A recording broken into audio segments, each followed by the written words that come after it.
Hello.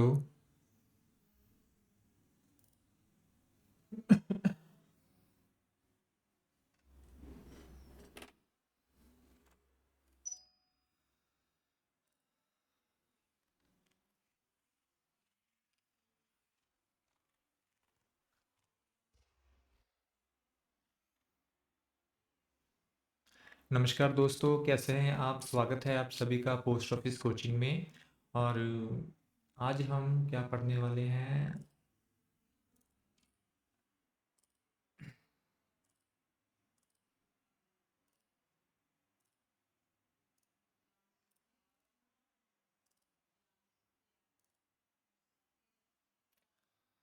तो आज हम पढ़ने वाले हैं पैकिंग का जो प्रीवियस ईयर क्वेश्चन पेपर है इसको।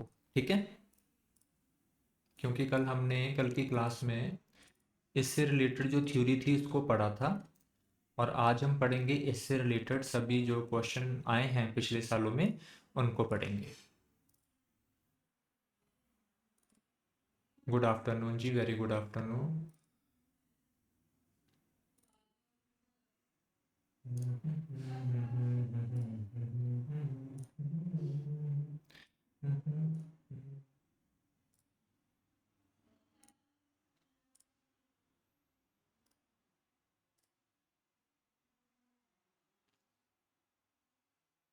बस एक आधा मिनट और।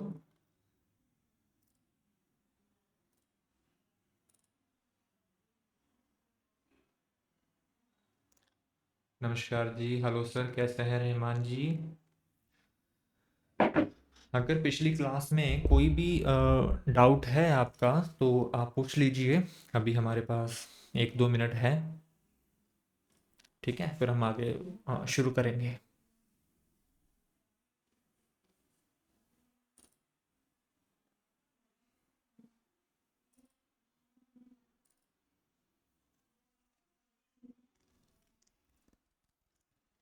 तो आई होप आपने जो पिछली क्लास है उसको अच्छी तरह से रिवाइज किया हुआ है, क्योंकि उसी के बेसिस पर आज की क्लास रहेगी। ठीक है, और उसी के बेसिस पर हम पढ़ेंगे।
चलिए, 3 बज चुके हैं।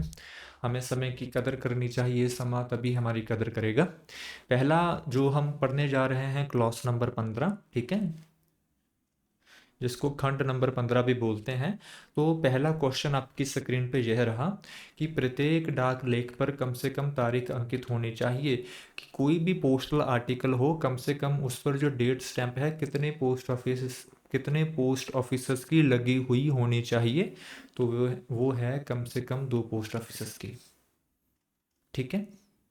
दूसरा, किन वस्तुओं को मजबूत कवर में पैक करने की आवश्यकता होती है? किन आर्टिकल्स को स्ट्रॉन्ग कवर में पैक करने की आवश्यकता होती है?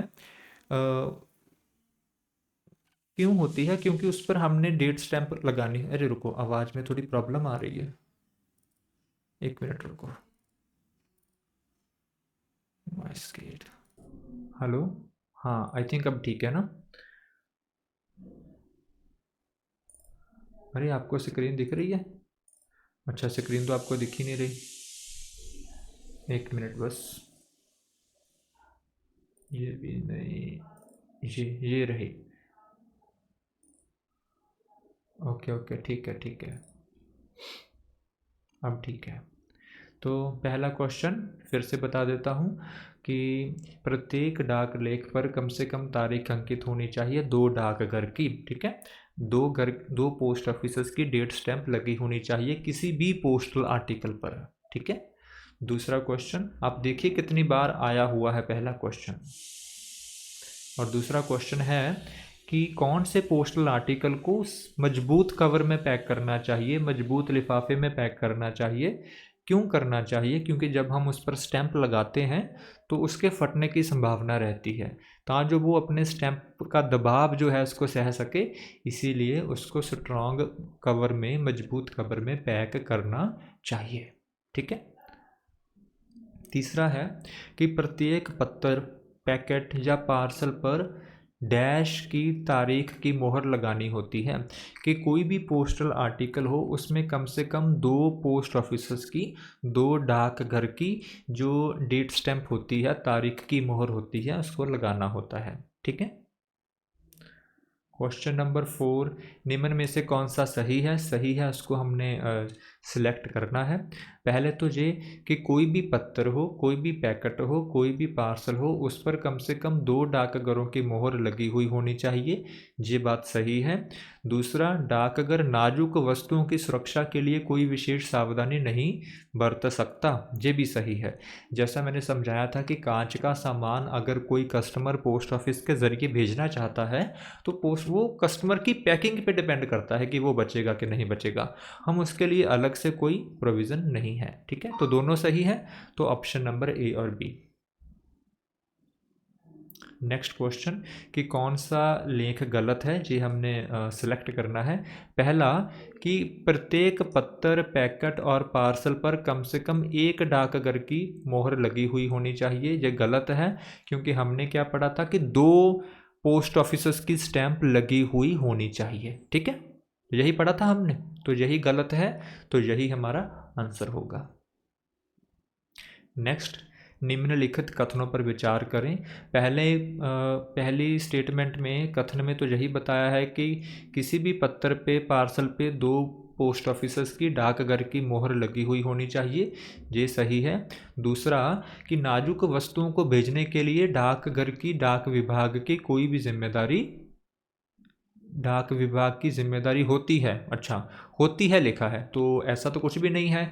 हमें पता है कि पोस्ट ऑफिस नाजुक वस्तुओं के भेजने के लिए कोई भी जिम्मेदारी नहीं लेता है, तो दूसरा गलत है। ठीक है, तो कौन सा गलत है? ऑप्शन नंबर बी, कथन जो 2 नंबर है वो गलत है।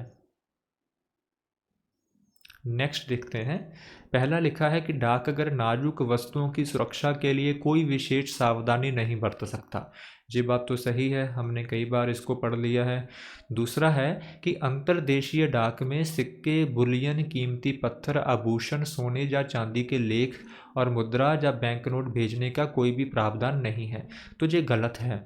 हमने क्या पढ़ा था कि हम चाहे सिक्के हो, चाहे सोने के गहने हो, उनको भेज तो सकते हैं, लेकिन सिर्फ अंतर्देशीय डाक में ही भेज सकते हैं। और दूसरी पॉइंट, उसका बीमा हुआ होना चाहिए। ठीक है, अगर उसका बीमा नहीं हुआ है तो नहीं भेज सकते।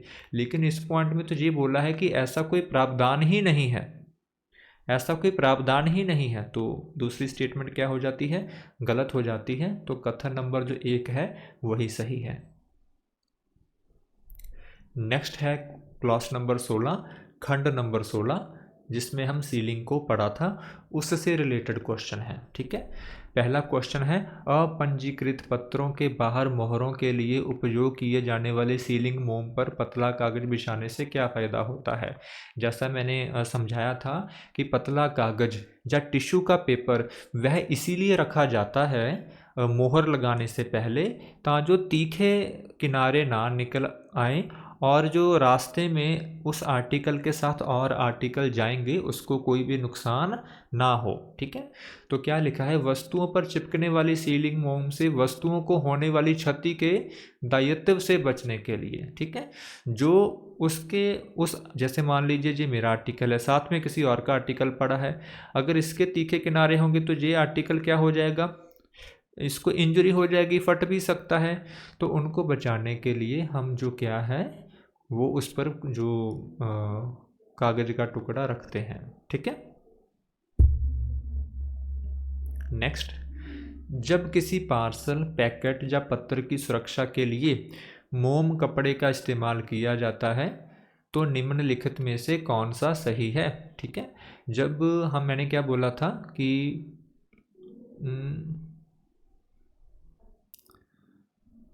जब किसी मान लीजिए ऐसा पार्सल है, उसके ऊपर उसके बचाव के लिए हम कपड़ा, अगर उसको कपड़े से कवर कर दें तो उसके बाद क्या था, मैंने आपको बताया था कि उसके ऊपर कागज़ को भी लगाना पड़ेगा, ताकि जो हम उस पर डेट स्टैंप भी लगा सकें, तारीख की मोहर भी लगा सकें और डाक टिकट भी चिपका सकें। तो यही पहले पॉइंट में लिखा है कि इसको आंतरिक आवरण की तरह इस्तेमाल होना चाहिए, कि इसको अंदर वाली साइड होना चाहिए, ये जो मोम का कपड़ा है अंदर वाली साइड होना चाहिए, सिंपल आप इसको कपड़ा ही समझ लो। दूसरा, मोम कपड़े के बाहर कम से कम पर्याप्त मजबूत कागज सुरक्षित रूप से बंधा होना चाहिए, मतलब कि बाहर कागज अच्छी तरह से पेस्ट हुआ होना चाहिए। ठीक है, तो दोनों पॉइंट सही है, तो ऑप्शन नंबर सी। ठीक है, हिंदी में जब हम ट्रांसलेशन करते हैं ना किसी सॉफ्टवेयर की, तो थोड़ा सा इधर उधर हो जाता है। ठीक है, तो आपने हिंदी को उस हिसाब से समझना है। ठीक है, वो कहने की सेंस क्या है। तो जहाँ पूछ रहा है कि कौन सा स्टेटमेंट सही है, पहला कि जनता को सलाह दी जाती है कि वे अपंजीकृत पत्रों और पैकेटों के बाहर सील के लिए सीलिंग मोम का उपयोग ना करें। ठीक है, तो पब्लिक को एडवाइस किया जाता है कि अगर कोई अनरजिस्टर्ड लेटर है, जिसको अपंजीकृत पत्र भी बोला जाता है, कि उसके बाहर आप वैक्स सीलिंग ना लगाएं। ठीक है, और दूसरा, जब सीलिंग मोम का उपयोग अपंजीकृत पत्रों और पैकेटों के बाहर सील के लिए किया जाता है तो मोम पर टिश्यू या पतले कागज का एक टुकड़ा रखा जाना चाहिए। तो दोनों ही पॉइंट सही है। ठीक है, तो option number C. Question number 4, कि जनता को सलाह दी जाती है कि वे बाहरी सील के लिए सीलिंग वैक्स का उपयोग ना करें। किसके लिए, कौन सी क्लास ऑफ आर्टिकल के लिए ऐसा बोला जाता है, अनरजिस्टर्ड लेटर और पार्सल के लिए ऐसा बोला जाता है कि उस पर वैक्स ना लगाई जाए, उस पर सीलिंग वैक्स ना लगाई जाए। ठीक है, जहाँ simple unregistered letter and parcel के लिए बोला जाता है। ठीक है, ओके, नेक्स्ट है कि कौन सा कथन सही है, ये हमने इसमें पढ़ना है। तो पहला देखिए कि जनता को सलाह दी जाती है कि वे अपंजीकृत पत्तर और पैकेटों के बाहर सील के लिए सीलिंग मोम का उपयोग ना करें। तो ये तो सही है, ये बात भी सही है। दूसरा, जब सीलिंग मोम का उपयोग अपंजीकृत पत्रों और पैकेटों के बाहर सील के लिए किया जाता है तो मोम पर टिश्यू या पतले कागज का एक टुकड़ा रखा जाना चाहिए, कि जब आप उस पर सील लगाएंगे तो कोई टिश्यू का पेपर या जो कागज है उसको रखना है हमें, ताकि जो तीखे किनारे ना पैदा हो। ठीक है, और तीसरा क्या है, अनुशंसित एहतियात विशेष रूप से विदेशी देशों के लेखों के मामले में आवश्यक है, जिन्हें कई दिनों तक बहुत गर्म जलवायु से गुजरना पड़ता है। ठीक है, हमें ध्यान रखना है, प्रिकॉशन लेना है कि अगर हम कोई विदेश में डाक भेज रहे हैं जहाँ का जलवायु गर्म है, तो उस हिसाब से वैक्स का यूज़ करना है कि किसी भी आर्टिकल को या अपने खुद के आर्टिकल को कोई भी नुकसान ना पहुँचे। तो तीनों ही सही है, इसीलिए ऑप्शन नंबर डी ऊपर के सभी। नेक्स्ट, जब मोम कपड़े का उपयोग किसी पार्सल, पैकेट या पत्र की सुरक्षा के लिए किया जाता है तो इसका उपयोग इस प्रकार किया जाना चाहिए, एक अंदरूनी आवरण। जब हम किसी पार्सल को, किसी आर्टिकल को बचाने के लिए उस पर कपड़ा लपेट देते हैं, तो इसको इनसाइड कवर यूज़ करना चाहिए, इसके ऊपर कागज का टुकड़ा भी लगाना पड़ेगा, हमें कागज लगाना पड़ेगा, ठीक है। जो क्लोथ है, जो कपड़ा है, उसको अंदर वाली साइड होना चाहिए वो, ठीक है। नेक्स्ट, पोस्टिंग के सामान्य नियम, ये उसके बारे में कथन कौन सा सही है, ये पूछा गया है। पहला तो ये कि डाकघर गाइड भाग 1 का खंड नंबर 16 सीलिंग से संबंधित है। ये तो हमने स्टार्टिंग में ही पढ़ा था, जहाँ पर देखिए 16 नंबर क्या है, सीलिंग है, ठीक है, जहाँ देखिए, तो पहला तो सही है। और दूसरा क्या है कि डाकघर भाग 18 पोस्टिंग सिक्कों से संबंधित है, तो हम इसको भी समझ लेते हैं क्या ये सिक्कों से संबंधित है। तो पीओ गाइड पार्ट 1 का जो पीडीएफ आपको सभी को फ्री पीडीएफ मिला हुआ है, इसका जो आपने सीलिंग पोस्टिंग ऑफ कॉइन, ये 17 नंबर है देखिए, लेकिन यहाँ पर क्या लिखा है, 18 नंबर लिखा है, तो दूसरा गलत है, पहला सही है, दूसरा गलत है, ठीक है। नेक्स्ट क्वेश्चन देखते हैं कि जनता को सलाह दी जाती है कि वे डैश आर्टिकल के बाहर सीलिंग वैक्स का उपयोग ना करें। तो अपंजीकृत पत्थर और पैकेट के बाहर जनता को सलाह दी जाती है कि वो सील ना करें, ठीक है। दूसरा नंबर, क्वेश्चन नंबर 9 कि डाकघर डैश की सुरक्षा के लिए कोई विशेष सावधानी नहीं बरत सकता। वो है नाजुक लेख, कोई फ्रेजाइल आर्टिकल जिनके टूटने का डर हो, उनके लिए डाकघर है कोई स्पेशल सावधानी का नहीं बरत सकता, ठीक है।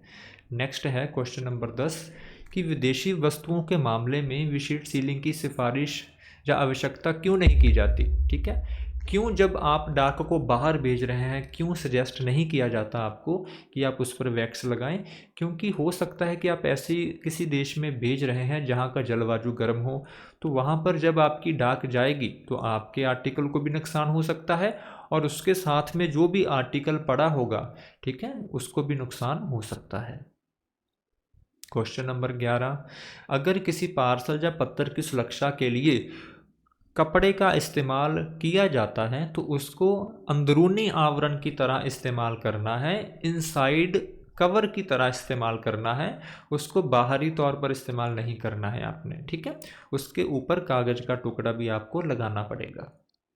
क्वेश्चन नंबर 12, वस्तुओं के रखरखाव के दौरान अधिकारियों को चोट लगने या डाक परिचालन में बाधा उत्पन्न होने से बचने के लिए क्या किया जाना चाहिए, मतलब कि क्या किया जाना चाहिए, जो भी आपने पैकिंग की है वो पैकिंग इस हिसाब से करें भी कोई भी नुकीला किनारा, तीखा किनारा ना हो उस आर्टिकल का, जिसकी वजह से ना ही किसी अधिकारी को चोट लगे और डाकघर का जो काम है आसानी से चलता रहे। ऑप्शन नंबर सी।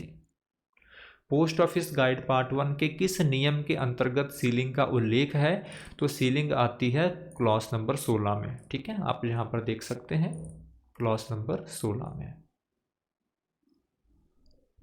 नेक्स्ट कि जनता को सलाह दी जाती है कि वे अपंजीकृत पत्रों और पैकेटों के बाहर मोहरों के लिए सीलिंग मोम का इस्तेमाल ना करें। हमने यही पढ़ा है कि अपंजीकृत और पत्रों के बाहर सीलिंग की सजेशन जो डिपार्टमेंट नहीं देता है, सलाह नहीं देता है।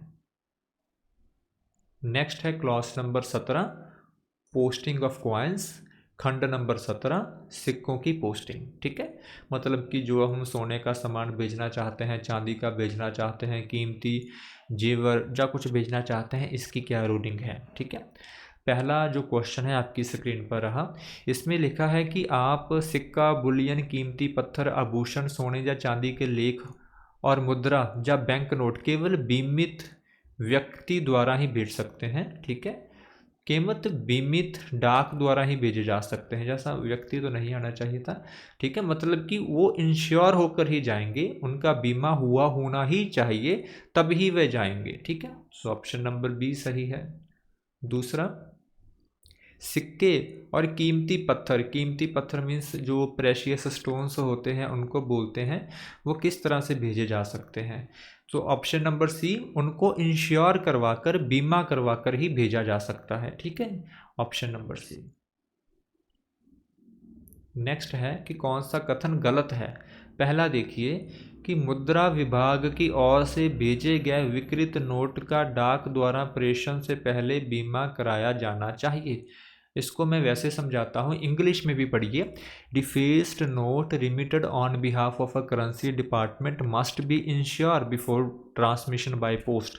इसका क्या मतलब है कि जो भी नोट्स, जो हमारे पास मान लीजिए 2000 का नोट है, ठीक है, अगर उसको विकृत कर दिया है या फिर उसको डिफेस कर दिया है, इसका क्या मतलब होता है कि उस पर जो गवर्नर के साइन होते हैं उसको काट कर अलग कर लिया गया है, फिर भी उसको बीमा करवाने की ज़रूरत होगी। तो हमने क्या पढ़ा था कि अगर वो ऐसा नोट है जो कि डिफेस हुआ है तो उसको बीमा करवाने की ज़रूरत नहीं होगी, तो उस पर जो बीमा की शर्तें हैं या इनलैंड की शर्तें हैं फिर वो नहीं लगती है। ये एक्सेप्शन के केस हैं, ठीक है। तो ऑप्शन नंबर ए।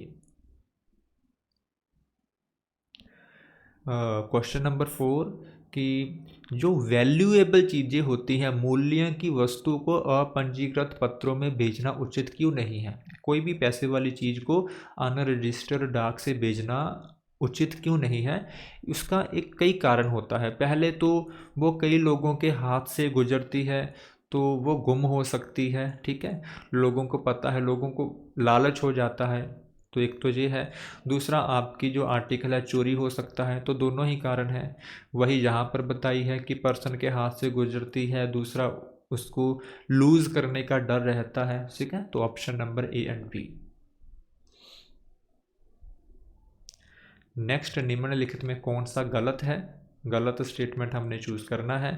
पहले तो ये कि कीमती पत्थर, आभूषण, सोना, चांदी, इनको अंतर्देशीय मतलब कि इनलैंड, देश में ही बुकिंग, देश में ही डिलीवरी, और बीमाकृत, बीमा इसका होना चाहिए, इंश्योरेंस इसका होना चाहिए, तभी भेजा जा सकता है।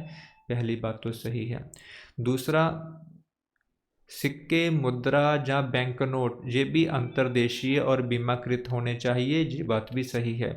तीसरा, मशीन फ्रैंक आर्टिकल किए गए लेखों को लेटर बॉक्स में नहीं पोस्ट किया जाना चाहिए, तो तीनों ही सही है। तो चौथा वैसे तो अपने आप ही फिर गलत ऑप्शन रह जाता है, लेकिन इस पर लिखा है कि किसी भी प्रत्येक पत्र या पैकेट पर 3 डाकघर की डेट स्टैंप लगी हुई होनी चाहिए, उस पर तारीख की मोहर लगी हुई होनी चाहिए, जो गलत है।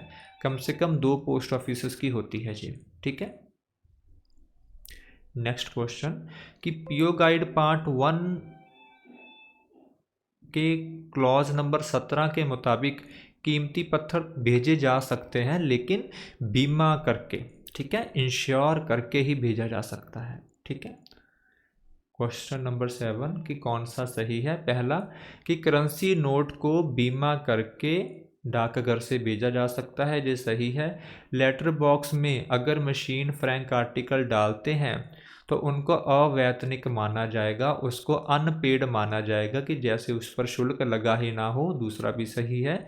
तीसरा, उचित मूल्य वाले चिपकाने वाले डाक टिकटों के एयर में लेख डाकघर के काउंटर पर प्रस्तुत किए जा सकते हैं, ठीक है, उच्च मूल्य वाले, जिस आर्टिकल पर बहुत ज़्यादा पोस्टेज स्टैंप लगी हो और वो एयर मेल हो। एयर मेल मतलब कि एक जगह से दूसरी जगह बाय एयर जाना हो, तो ऐसे आर्टिकल को डाकघर के काउंटर पर ही पकड़ाना चाहिए, खिड़की पर ही पकड़ाना चाहिए, ये बात भी सही है, ठीक है। तो उपरोक्त सभी सही है।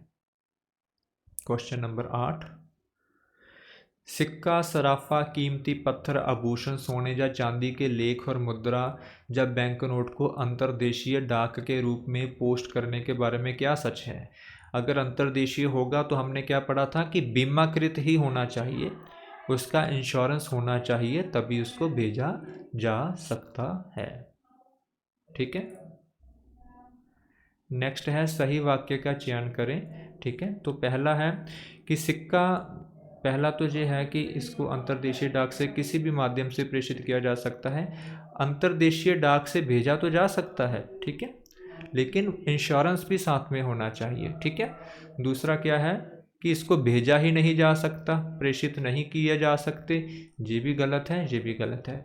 तीसरा, इसको भेजा जा सकता है लेकिन उनका बीमा किया जाएगा, तीसरा सही है। चौथा, लेकिन इसका बीमा किया जाएगा।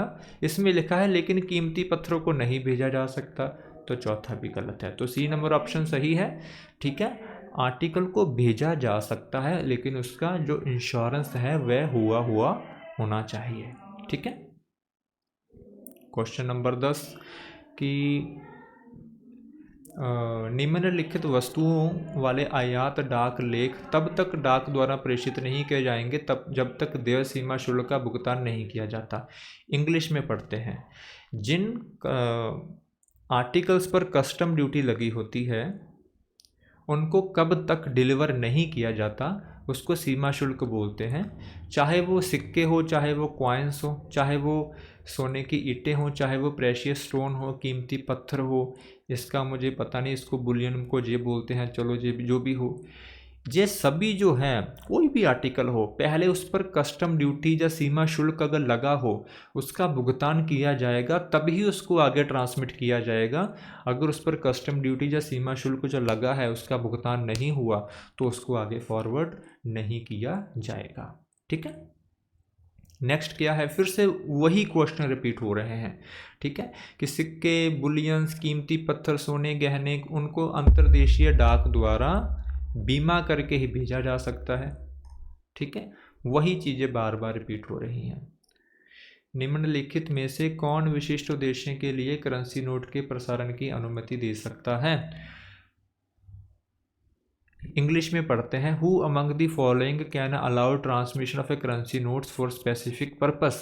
ठीक है, कि वैसे ये हमारे सिलेबस में इस क्वेश्चन का कहीं भी मेंशन नहीं है कि इसकी अनुमति कौन देता है। ठीक है, लेकिन इसका सही आंसर डीजी है, महानिदेशक डाक सेवाएं हैं, और इसको आपने इसी तरह से याद रख लेना है। ठीक है, ये आउट ऑफ सिलेबस क्वेश्चन है। और नेक्स्ट देखते हैं कि पीओ गाइड भाग 1 खंड संख्या 17 के अनुसार आभूषण में शामिल है। तो आभूषण में क्या क्या शामिल है? चाहे उसमें घड़ी, जैसे हमने पढ़ा था ना, चाहे उसमें वॉचेस हों, घड़ियाँ हो जो पूरी तरह से या मुख्य रूप से सोने से बनी हो, चाहे वो घड़ी हो जो पूरी तरह से या मुख्य रूप से चांदी से बनी हो, चाहे वो घड़ी हो चाहे मुख्य रूप से प्लेटिनम से बनी हो, चाहे सोने से बनी हो, चाहे चांदी से बनी हो, चाहे प्लेटिनम से बनी हो। ठीक है, वो तीनों तरह की जो घड़ियां हैं उसको हम ज्वेलरी ही मानेंगे। ठीक है। नेक्स्ट है क्लॉस नंबर 18 टू 22, खंड नंबर 18 से 22, जिसके अंदर क्या आ जाता है? 18 में आ जाता है लेटर बॉक्सेस, 19 में आ जाता है स्पेशल लेटर बॉक्सेस, 20 में आ जाता है जो बड़ा सामान है लेटर बॉक्स में नहीं आता, जब बल्क वाले लेटर है, ज़्यादा लेटर है, उनको कैसे पोस्ट करना है। 21 में आ जाता है कि वो आर्टिकल जो रजिस्टर्ड होते हैं उनको कैसे स्पेशल ट्रीटमेंट मिलता है।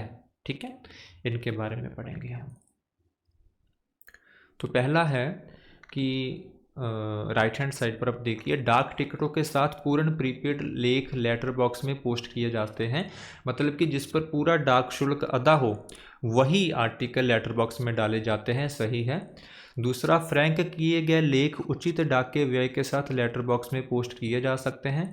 मैंने क्या बताया था कि फ्रैंक्ड आर्टिकल कभी भी लेटर बॉक्स में नहीं डालने हैं हमें। ठीक है, तो दूसरा गलत है। ठीक है, तो पहला ही सही है। दूसरा, लेटर बॉक्स की निकासी के लिए मोबाइल एप्लीकेशन का क्या नाम है? ठीक है, तो वैसे ये अलग अलग कॉन्ट्राडिक्शन है इस क्वेश्चन में। कुछ सर्कल्स में नन्याथा का इस्तेमाल होता है, कुछ सर्कल में पोस्टमैन मोबाइल एप्लीकेशन का इस्तेमाल होता है। ठीक है, तो आप अपने सर्कल के हिसाब से जो भी वहाँ पर इस्तेमाल होता है उसको चेक लगा दीजिएगा। ठीक है, वैसे हमारे सर्कल में आप चाहे किसी को भी चेक लगा दो, इस क्वेश्चन को चैलेंज भी बाद में किया जा सकता है। ठीक है, क्योंकि जिस क्वेश्चन में कॉन्ट्राडिक्शन है उसको चैलेंज भी किया जा सकता है। ठीक है। तीसरा, कि ऐसे लेटर बॉक्स जिस पर लिखा है केवल पत्रों के लिए या जिस पर लिखा है 4 लेटर्स ओनली, उसमें क्या क्या डाला जा सकता है। ठीक है, उसमें हमने क्या समझा था कि एक तो उसमें लेटर्स डाल सकते हैं, दूसरा पोस्ट कार्ड। तो एक तो उसमें पत्र, लेटर को बोलते हैं पत्र, डाल सकते हैं, और दूसरा पोस्ट कार्ड डाल सकते हैं। ऑप्शन नंबर सी, लेटर डाल सकते हैं, पोस्ट कार्ड डाल सकते हैं, ऑप्शन नंबर सी। ठीक है।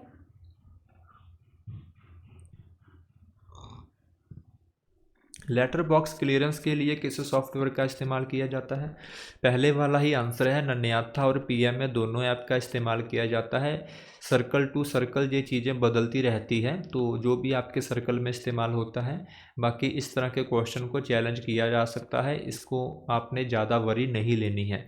हमारे पंजाब में थॉरोली पीएमए ऐप का ही इस्तेमाल हो रहा है, ठीक है। क्वेश्चन नंबर 5 कि निम्न में से क्या लेटर बॉक्स में पोस्ट नहीं करना चाहिए? वो है मशीन फ्रैंक आर्टिकल। जो फ्रैंक लेख होते हैं, आर्टिकल होते हैं, उनको लेटर बॉक्स में पोस्ट नहीं करना चाहिए। नेक्स्ट है कि निम्नलिखित में से किस वस्तु को बुकिंग के लिए डाकघर काउंटर पर प्रस्तुत करना आवश्यक है? चाहे कोई ग्राहक बीमाकृत वस्तुओं को बुक करवाना चाहता हो, मतलब कि इंश्योर आर्टिकल को बुक करवाना चाहता हो, चाहे वीपीपी आर्टिकल को बुक करवाना चाहता हो जिसको मूल्य देय लेख भी बोलते हैं, है ना, चाहे कोई कस्टमर हाई वैल्यू वाले जो एयरमेल के लेख हैं उसको बुक करवाना चाहता हो, कोई भी एयरमेल का आर्टिकल जिस पर हाई वैल्यू की पोस्टेज स्टैंप लगी है, इन तीनों केस में काउंटर पर ही उस आर्टिकल को प्रेजेंट करना चाहिए, ठीक है। क्वेश्चन नंबर 7 नन्याथा ऐप किसके लिए इस्तेमाल होता है? लेटर बॉक्स क्लियरेंस के लिए इस्तेमाल होता है। क्वेश्चन नंबर 8 किस प्रकार के लेख लेटर बॉक्स में नहीं डालने चाहिए? तो हमने क्या पढ़ा है कि फ्रैंक वाले, जो फ्रैंक मशीन होती हैं उसके जो लेख हैं उनको लेटर बॉक्स में नहीं डालना चाहिए। जो मशीन फ्रैंक आर्टिकल होते हैं उसको लेटर बॉक्स के अंदर नहीं डालना चाहिए, ठीक है।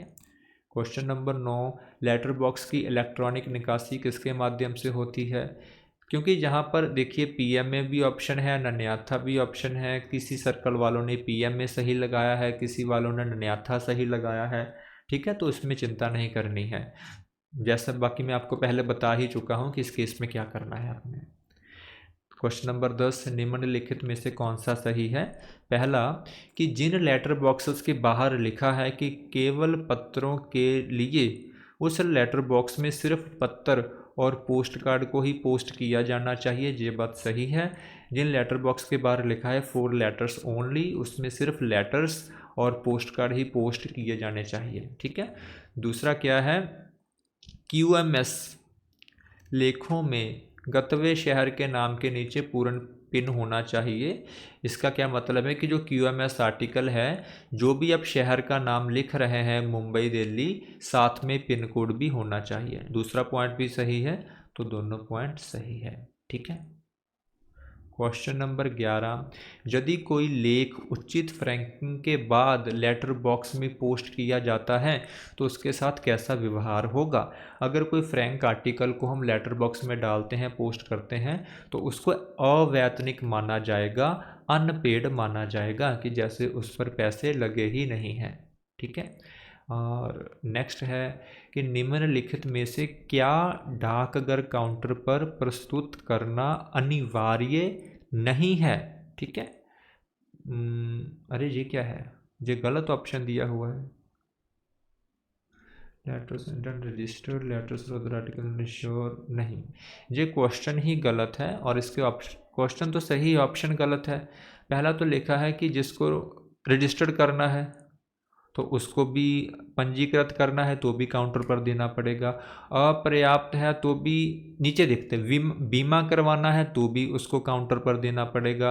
अगर वीपीपी मूल्य भुगतान योग्य इसको करवाना है तो भी काउंटर पर देने पड़ेगा। ये तो तीनों रजिस्टर्ड ही हो जाते हैं, ठीक है, लेकिन ये चलो अनरजिस्टर्ड होता है, वैसे ये भी गलत है, फिर भी सबसे फिजिबल ऑप्शन बी रह जाता है, तो बी को चेक लगा देते हैं, ठीक है। नेक्स्ट है क्वेश्चन नंबर 13 केवल पत्रों के लिए अगर किसी लेटर बॉक्स पे लिखा हो 4 लेटर्स ओनली, तो उसमें क्या क्या हम डाल सकते हैं? तो उसमें डाल सकते हैं पत्र और post card, letters and post card.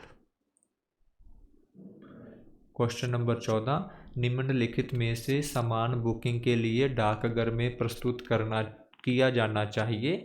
Which of the following article must be presented in the post office for booking? ठीक है, बुकिंग किसकी होगी? एक तो होता है पोस्टिंग जो हम लेटर बॉक्स में करते हैं, बुकिंग जो होती है काउंटर पर, खिड़की पर, ठीक है। तो अगर कोई कस्टमर पंजीकृत पत्र रजिस्टर्ड लेटर बुक करवाना चाहता है तो भी काउंटर पर होगी। वीपीपी लेख वीपीपी आर्टिकल होगा तो भी काउंटर पर बुक होगा।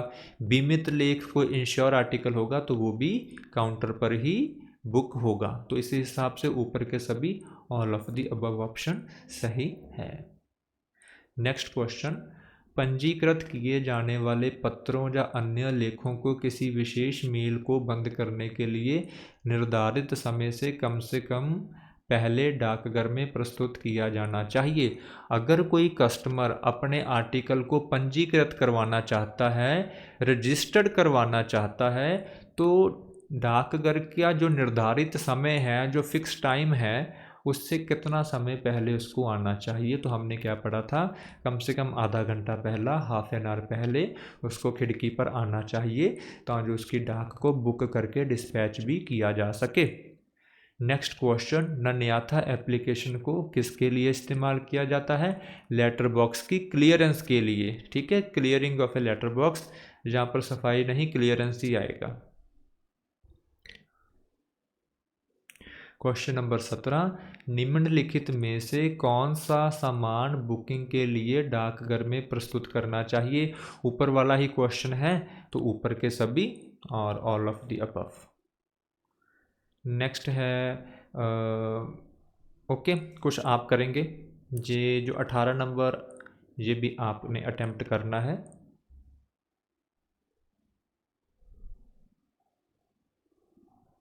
उन्नीस वाला मैं करवाता हूँ। ठीक है, कि पीओ गाइड भाग 1 के अनुसार निम्नलिखित में से कौन सा कथन सही है? पहला तो ये कि स्पीड पोस्ट पत्र जहाँ पर लिखा है, देखिए, पत्र, पोस्ट कार्ड, अंतर्देशीय पत्र कार्ड, स्पीड पोस्ट पत्र और पार्सल सार्वजनिक स्थानों पर लेटर बॉक्स में पोस्ट किए जा सकते हैं। अरे भाई, स्पीड पोस्ट और पार्सल, इनको थोड़ी ना हम लेटर बॉक्स में डाल सकते हैं, तो पहला गलत है। दूसरा है कि मशीन फ्रैंक लेखों को लेटर बॉक्स में पोस्ट किया जाना चाहिए, ये भी गलत है। तो दोनों कथन क्या है? गलत हो जाते हैं, दोनों कथन गलत है। ठीक है, नेक्स्ट 20 नंबर क्वेश्चन आपको बता चुका हूँ, जी आप करेंगे। नेक्स्ट 21 नंबर क्वेश्चन, जी भी आप करेंगे। ये इजी है, इसको कुछ मैं वो रिपीटेड क्वेश्चन ही है। ठीक है, आप देख लेना एक बार। ठीक है, नेक्स्ट ये है प्रोसेस कि नन्याथा ऐप किस तरह से काम करता है। पहले तो आपको नन्याथा ऐप खोलना पड़ेगा। खोलने के बाद उसकी जो जीपीएस है, उसकी जो लोकेशन है, वो अपने आप वो उठा लेता है। उसके बाद आपने उसमें डेटा डालना है, भी कितने लेटर निकले हैं, किसने उसको क्लियर किया है, उसकी एम्प्लॉई आईडी क्या है। उसके बाद अपने आप डाटा अपलोड हो जाता है। ठीक है, तो ऑप्शन नंबर ए, ऑप्शन नंबर ए, इसको आप याद रख लेना, क्योंकि हो सकता है आप में से बहुत ने वो नन्याथा ऐप को कभी इस्तेमाल किया ही ना हो। ठीक है, इसीलिए। नेक्स्ट है क्लॉज नंबर 23 से 25, खंड नंबर 23 से 25। ठीक है, 23 से 25 हमने क्या पढ़ा है? डिज़ायरेबिलिटी ऑफ पोस्टिंग अर्ली। कस्टमर अगर जल्दी पोस्ट करवाना चाहता है तो सुबह आकर या जल्दी से जल्दी आकर करवा ले। Manner of fixing postage stamp, कि डाक टिकट को किस तरह लगाना होता है आर्टिकल पर, अच्छी तरह से चिपकी हुई होनी चाहिए, उखड़ी हुई नहीं होनी चाहिए, किसी लेबल के साथ नहीं लगी होनी चाहिए, सिर्फ लिफाफे के ऊपर लगी हुई होनी चाहिए। नेक्स्ट क्वेश्चन, कि अगर कोई स्टैंप सील अलग से कोई, मतलब कि पोस्ट ऑफिस की सील नहीं और कोई स्टैंप या चैरिटी स्टैंप उस पर लगती है, तो उसका क्या करना है? क्वेश्चन नंबर 25 भी कम से कम डाक टिकट का हमें इस्तेमाल करना चाहिए। इससे जो क्वेश्चन आए हैं वह हम अभी पढ़ेंगे। पहला कि सही विकल्प चुनना है हमने। ठीक है, पहले लिखा है कि आमतौर पर डाक टिकट पते की तरफ दाहिने शीर्ष पर कोने पर चिपकाया जाना चाहिए। बिल्कुल, आमतौर पर जो डाक टिकट है right hand side, top side. ठीक है, तो दाहिने तरफ शीर्ष पर, मतलब कि जहाँ पर चिपका हुआ होना चाहिए, ये बात सही है। दूसरा, प्रत्येक वस्तु पर कम से कम 2 डाकघरों की दिनांक मोहर लगी होनी चाहिए। हर एक आर्टिकल पर 2 पोस्ट ऑफिसर्स की जो डेट स्टैंप है वो लगी हुई होनी चाहिए। ऑप्शन नंबर ए। ठीक है, नेक्स्ट है कि स्टैम्प एक लेख में चिपकाना, जहाँ डाक टिकट को किस तरह से चिपकाना है, तो राइट हैंड टॉप कॉर्नर, ठीक है, जब पते की ओर दाहिने हाथ और शीर्ष कोना, सॉरी माइक पर हाथ लग जाता है, ठीक है, दाहिने हाथ जैसा मैंने समझाया, दाहिना हाथ शीर्ष कोना जहाँ पर लगाई होनी चाहिए, ठीक है। डाक टिकट लगाने का क्या तरीका है, पहला तो वही दाहिना हाथ शीर्ष कॉर्नर, दूसरा कि लेखों की सामग्री का ऐसा नहीं है कि पहले ये आर्टिकल है इस पर कोई अलग से लेबल लगाकर इधर चिपका दिया, ऐसा नहीं करना है, उसी आर्टिकल पर चिपकानी है। लेखों की सामग्री का कोई हिस्सा नहीं होना चाहिए, उसी आर्टिकल पर चिपकानी है। तीसरा, वो पूरी तरह से डाक टिकट जो है चिपकी हुई होनी चाहिए, पूर्णता पालन करना होगा, पूरी तरह एडहेरेंट होनी चाहिए, चिपकी हुई होनी चाहिए, जहाँ पालन नहीं, चिपकी हुई होनी चाहिए, ठीक है। तो उपरोक्त सभी यही यहाँ पर लिखे हैं, राइट हैंड टॉप कॉर्नर किसी अलग से लेबल के साथ नहीं चिपकानी है, उस आर्टिकल के साथ कंप्लीटली एडहेरेंट चिपकी हुई होनी चाहिए, ठीक है। ये क्वेश्चन नंबर 4 वही फिर से क्वेश्चन है जो आप खुद करेंगे। नेक्स्ट क्वेश्चन नंबर 5 कि जनता को सलाह दी जाती है कि टिकटों का भुगतान उपयोग करके डाक शुल्क का पूर्व भुगतान करते समय टिकटें बंद शुड बी ऑफ, अरे नहीं, टिकटों हिंदी का मतलब और हो जाता है, हिंदी का और हो जाता है, टिकटें बंद नहीं, टिकटों का किस तरह से इस्तेमाल करना चाहिए, तो उपयुक्त उच्च मूल्य वर्ग या एप्रोप्रिएट हाई डिनोमिनेशन, जितनी भी बड़ी टिकटें हम इस्तेमाल कर सकें उसका करना चाहिए। जैसे 100 रुपये की टिकट लगानी है तो कोशिश करना चाहिए कि 100 रुपये की एक टिकट लग जाए, या फिर 50 की 2 लग जाए, या 25 की 4 लग जाए, ठीक है। तो कोशिश करनी चाहिए जितनी बड़ी टिकट हमारे पास अवेलेबल है उसको लगाया जाए, ठीक है। नेक्स्ट, पीओ गाइड पार्ट 1 का कौन सा खंड है जो टिकट चिपकाने के तरीके का वर्णन करता है, दैट इज द खंड नंबर 23 क्लास नंबर 23। नेक्स्ट जी आप खुद करेंगे क्वेश्चन नंबर 7, ठीक है। और नेक्स्ट, कौन सा कथन सही है, पहला देखते हैं। पहला तो यही है कि किसी पत्र पर आप कोई भी टिकट लगा रहे हैं, ठीक है, जहाँ पर टिकट होना चाहिए था, कोई भी टिकट लगा रहे हैं तो वो पूरी तरह से चिपकी हुई होनी चाहिए, ठीक है, वह पूरी तरह से चिपकी हुई होनी चाहिए, ये सही है। दूसरा, इसकी सामग्री के किसी भी हिस्से पर टिकटें लगाई जा सकती है, तो दूसरा गलत है। जैसा मैंने आपको बताया कि अगर आर्टिकल है, इसका कोई लेबल है, इस पर टिकट नहीं लगी हुई होनी चाहिए, आर्टिकल पर ही लगी हुई होनी चाहिए, तो दूसरा गलत है। तीसरा भी वही है, लेबल पर किसी पे लगाई जा सकती है, तीसरा भी गलत है, ठीक है। तो आपने क्या करना है कि उसी लिफाफे पर डाक टिकट चिपकानी होती है, ना कि पहले मान लीजिए लिफाफा है, इसके ऊपर मैंने एक स्टिकर लगा दिया, उसके ऊपर डाक टिकट लगा दी, वो भी गलत है। अलग से लेबल लगा दिया, उसके ऊपर डाक टिकट लगा दी, वो भी गलत है। लिफाफे पर ही भैया चिपकी हुई होनी चाहिए, ठीक है। तो इसी हिसाब से जो स्टेटमेंट नंबर 1 है वही सही है, बाकी के दोनों गलत है। ये क्लॉज नंबर पूछा है, ये आप खुद करेंगे। और ये भी आप क्वेश्चन नंबर 10 भी आप खुद करेंगे, ठीक है। ये आसान है, एक बार आपने बस पढ़ना है, ठीक है। तो इस तरह से जो हमने अभी तक क्या क्या पढ़ा है हम देख लेते हैं। हम ऑर्गेनाइजेशन ऑफ डिपार्टमेंट ख़त्म कर चुके हैं। Type of post officers, business are, payment of postage और general rule as to packing, sealing and posting, यहाँ तक जो 5 पॉइंट है हम इसको ख़त्म कर चुके हैं, ठीक है।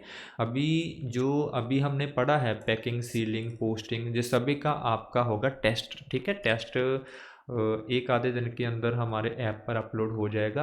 पहले आपने थ्योरी को अच्छी तरह से पढ़ना है, फिर आपने जो क्वेश्चन अभी करवाए हैं इनको देखना है, उसके बाद टेस्ट देना है, ठीक है। और ये हमारा क्लासेस का शेड्यूल है, इसको भी आपको देखता रहना है। आज है हमारी 15 नंबर क्लास है, ठीक है। तो हम एडवांस ही पढ़ रहे हैं, 16 नंबर में हमें पढ़ना था, लेकिन चलो अभी हम नेक्स्ट टॉपिक स्टार्ट करेंगे, method of address.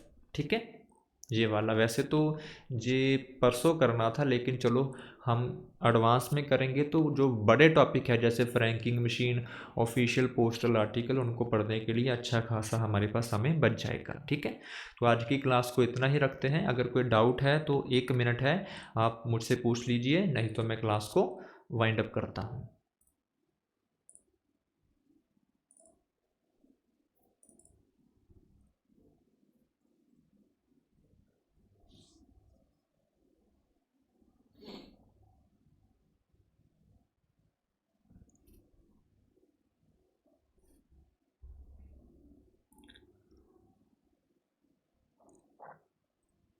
Okay, thank you आप सभी का कोई डाउट नहीं है फ़िलहाल।